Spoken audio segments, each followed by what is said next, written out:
দুঃখে মরে যাই, বুঝছেন? এই শালার দাদারা বলে সীমান্তে গিয়া যদি আমরা মুতে দিই তাহলে তোমরা ভেসে যাবে। ভারতের দাদা দিদিরা অ্যাটেনশন প্লিজ। এখন কেন বাংলাদেশের কাছে ইলিশ চাচ্ছেন? পূজার মধ্যে ইলিশ না খেলে পরে পূজা পরিপূর্ণ হবে না। এই জন্য বাংলাদেশের কাছে হাত পাচ্ছেন, ইলিশ দাও দাদা, ইলিশ দাও। আবার বড় বড় কথা বলো। হ্যাঁ, বড় বড় কথা বলবে না দাদা। আমাদের দেশ ছোট হতে পারে, আমরা কিন্তু বড় কথা বলি না দাদা।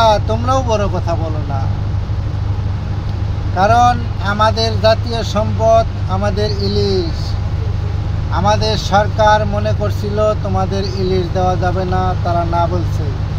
এখন মনে করছে যে তোমাদের ইলিশ দেওয়া যাবে। আমাদের বাংলাদেশে পরিপূর্ণ ইলিশ আছে, সেই জন্য তোমাদের দেওয়া যাবে। দাদা, ইলিশ লাগবে, ইলিশ নাও। উল্টা পাল্টা কথা বলার দরকারটা কি দাদা? উল্টা পাল্টা কথা বলো না দাদা। তোমাদের মতো আমরা বাজারে গিয়া বলি না, এ দাদা ওই ইলিশ থেকে 300 গ্রাম ইলিশ কেটে দাও দেখি। আমরা দাদা বাজারে গেলে পরে আমরা গিয়া বলি, দাদা 3 কেজি ইলিশ দাও, বড়টা দাও। বাংলাদেশ কয়দিন ইলিশ দেয়নি দাদা, তাতেই তোমাদের ইলিশের দাম হয়ে গেছিল 4000-4200 টাকা কিলো। আমরা বাংলাদেশ যদি আগামী আর 1 বছর ইলিশ না দিই দাদা, ইলিশ খাবে তোমরা 10,000 টাকা কিলো। দাদা বড় কথা বলো না। আমরা তোমাদের পার্শ্ববর্তী দেশ, আমরা তোমাদের বন্ধু দেশ, আমরা তোমাদের বন্ধু হয়ে থাকতে চাই দাদা। কিন্তু কেন বড় বড় কথা বলো দাদা? আমরা কি বড় কথা শুনতে চাই? ইলিশ লাগবে, ইলিশ নাও। এই পূজায় লাগবে, পরের পূজায় লাগবে, যখন লাগবে দাদা চাবে আমরা দেব। আমরা দেওয়ার জন্য প্রস্তুত দাদা। আমাদের সম্পদ, আমাদের পদ্মার ইলিশ বিশ্বের সেরা ইলিশ। এটা বলতে হয় না দাদা, এটা বুঝতে হয়। আপনারা তো বিশ্বাস করবেন না যে ওনারা যে ইলিশ নিয়ে বড় বড় কথা বলেছেন। আমি একটু ভিডিওটা শোনাই দিই। আমাদের ভিডিওটা একটু লম্বা হয়ে যাচ্ছে, তারপরেও ওনাদের ভিডিওটা একটু শোনাই দিই। আপনারা শোনেন যে কী বড় বড় কথাগুলো বলেছেন।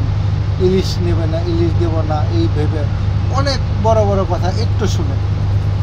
মোহাম্মদ ইউনূসের উপদেষ্টাদের কিসের এত দম্ভ? ইলিশ মাছ দেবো না, ডন ইলিশ মাছ।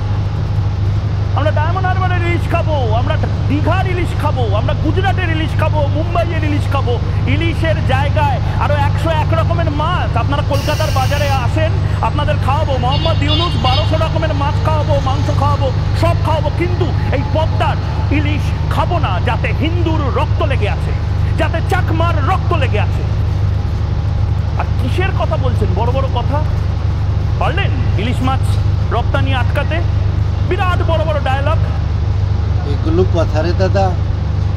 হ্যাঁ, এই বড় বড় কথাগুলো যে বলো, কেন বলো? তা বলো তো, আমাদের ইলিশ ছাড়া তোমরা ইলিশ পাবে কোথায়? তোমাদের কি ইলিশ আছে? তোমাদের ইয়া বড় একটা দেশ আছে, ঠিক আছে, কিন্তু ইলিশ নেই। ইলিশ খেতে হলে আমাদের কাছ থেকেই খেতে হবে দাদা। আল্লাহ হাফেজ, ভালো থেকো দাদা। বড় বড় কথা বলো না।